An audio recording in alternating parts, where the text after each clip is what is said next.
Muy buenas tardes, nos encontramos con la doctora Rosa María Ortiz, quien es relatora de los derechos de la niñez y ha venido a visitarnos a Perú en un par de días.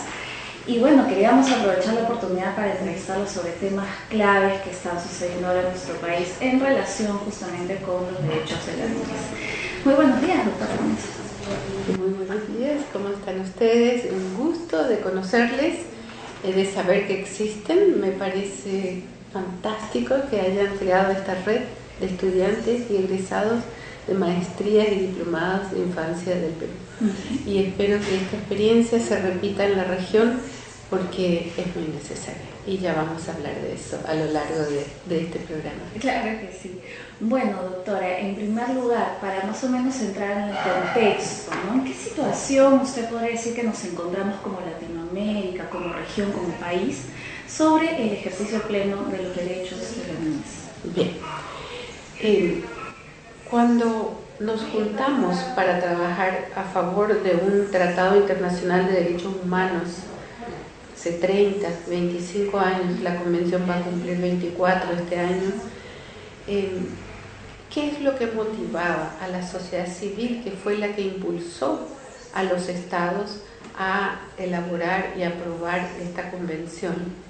Era el convencimiento de que lo que estaba ocurriendo en el mundo en materia de atención a la niñez por parte del Estado y por parte de la sociedad era insuficiente y que tenía un sesgo muy jurídico.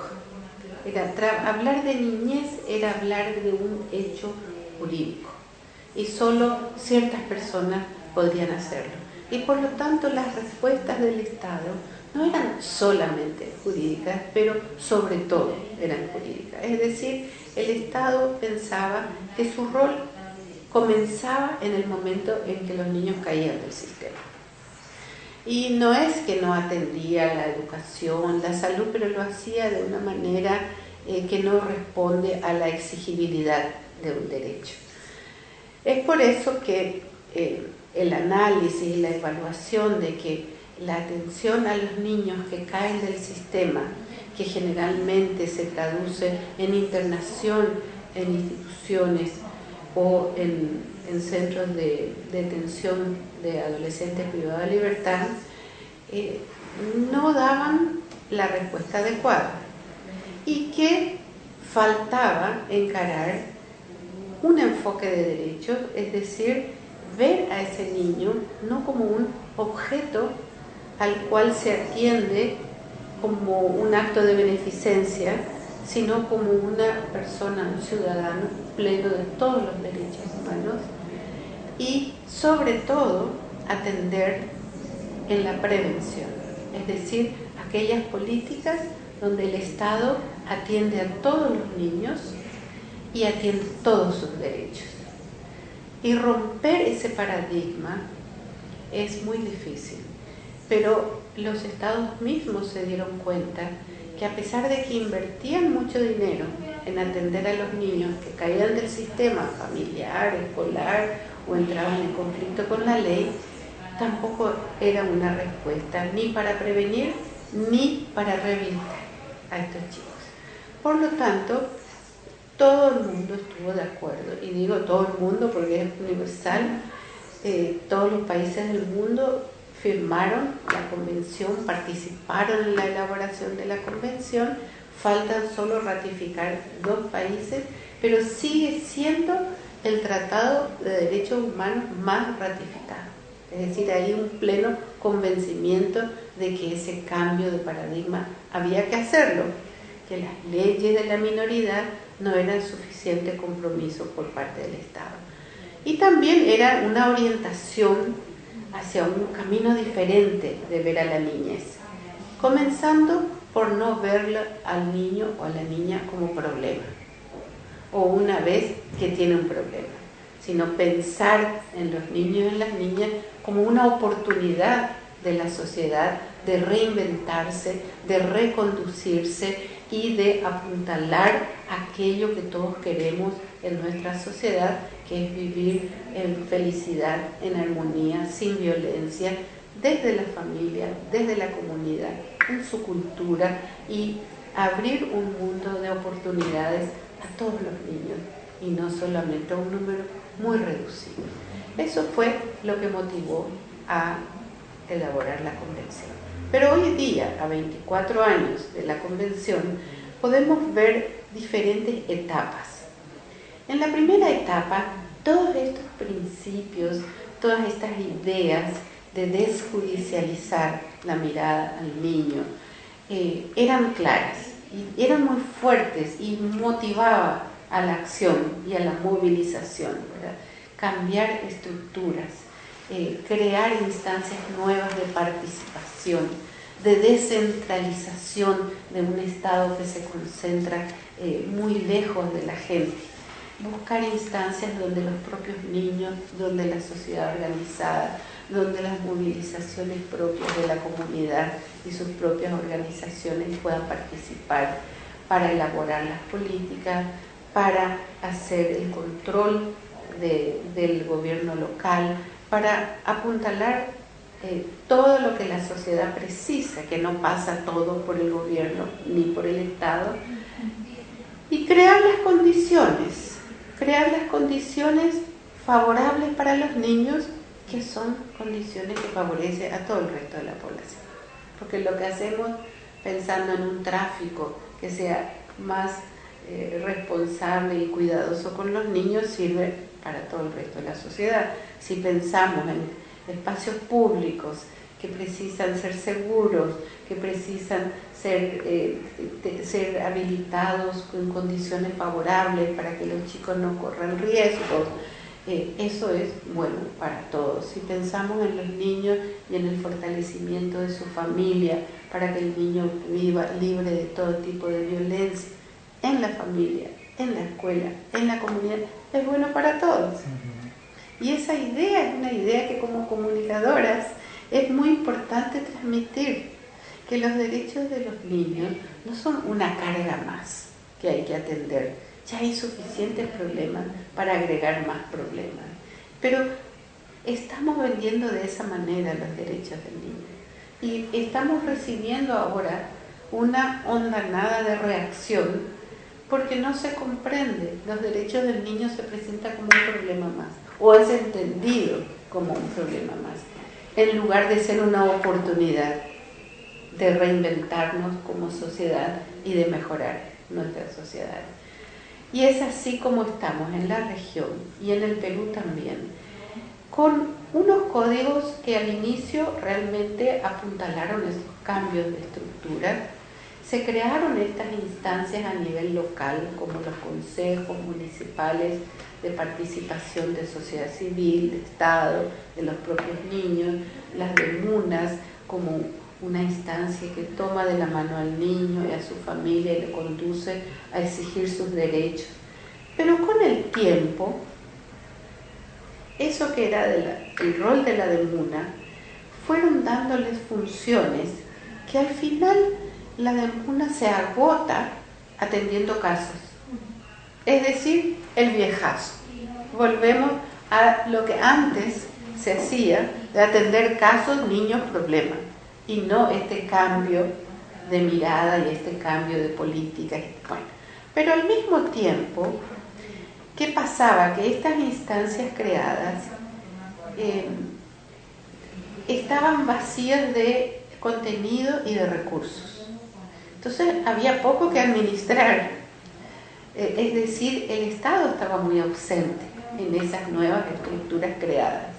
Por lo tanto, se vio la necesidad de incidir en el Estado para tener políticas públicas universales, para tener programas dirigidos a las familias, de manera, y también atender debidamente, porque siempre habrá casos de niños con situaciones realmente difíciles que hay que atender, y entonces se crearon políticas y programas en relación a trabajo infantil, explotación laboral, explotación sexual, trata, castigo, etcétera, etcétera, que hay que atender. El problema es que en esa segunda tanda nos estamos quedando en la atención de estos casos problemas y qué pasa con aquellas estructuras que creamos de gobernabilidad, de participación, que eran lo nuevo, que era lo que justificaba una Convención de Derechos del Niño.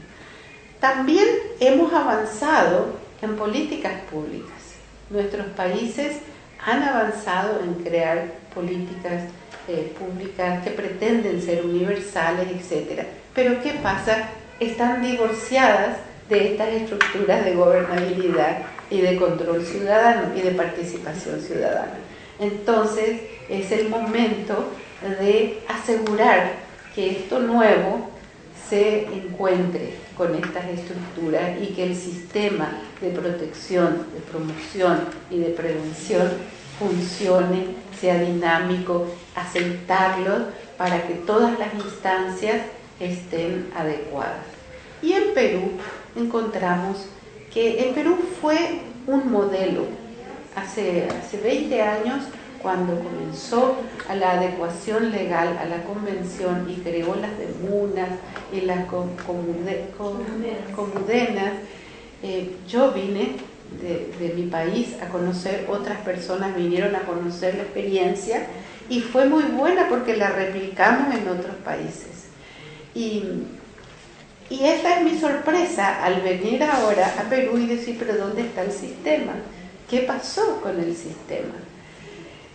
El problema que Perú tuvo muchos aciertos y me voy a referir a ellos también, es que la cabeza del sistema no llegó a cuajar totalmente con todos estos postulados nuevos.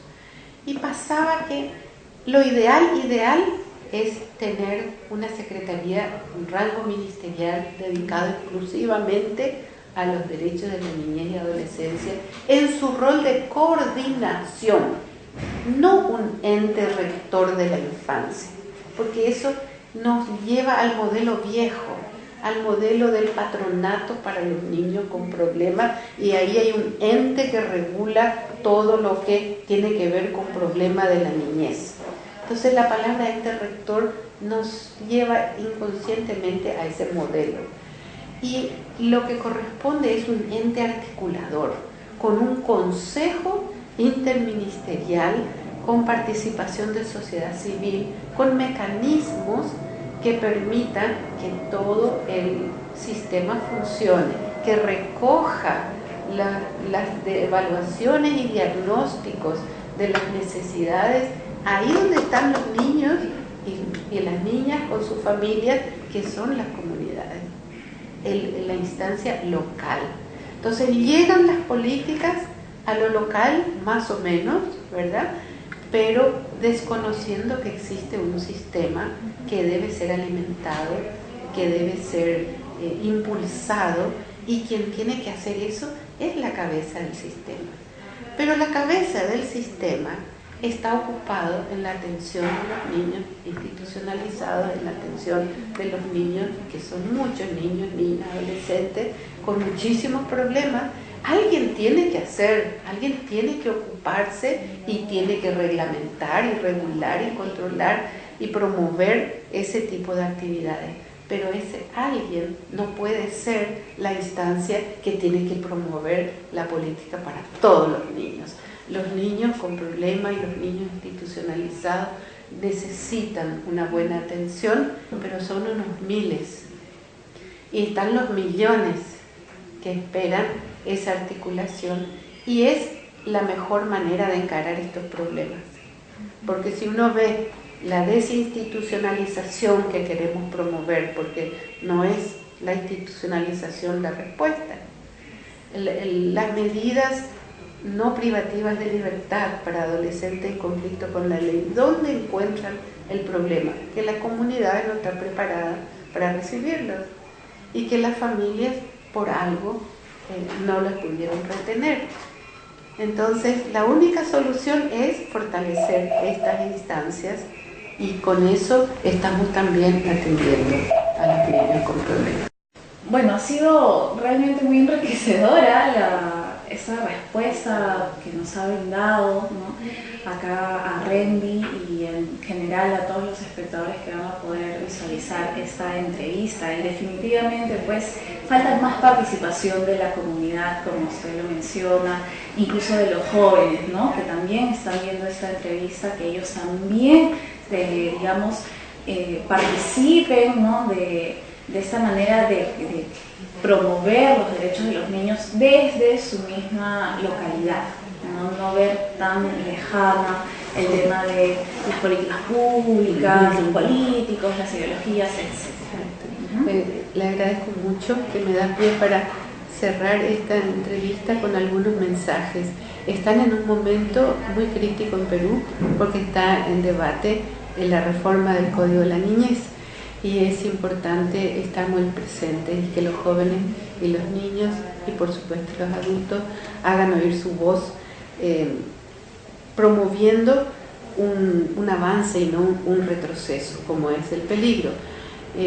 Espero que esta sea una ocasión para discutir y aprender sobre los derechos del niño. Al debatir hay algunos peligros en relación a suprimir espacios de participación de niños. Eso sería un retroceso en materia de derechos humanos y eso no es posible, ¿verdad? Hay un principio que no permite que los avances en los derechos humanos sufran retroceso. Por otro lado está el peligro de que los adolescentes no puedan recibir información adecuada sobre salud sexual. Eso es cortar su derecho a estar informado, y una persona sujeta de derechos no le puede cortar ese derecho esencial de estar informado para poder justamente defender sus derechos. Y así tenemos también otro peligro en relación a la adopción, que hay propuestas de que la adopción sea solo un mecanismo administrativo. Eso sería aberrante.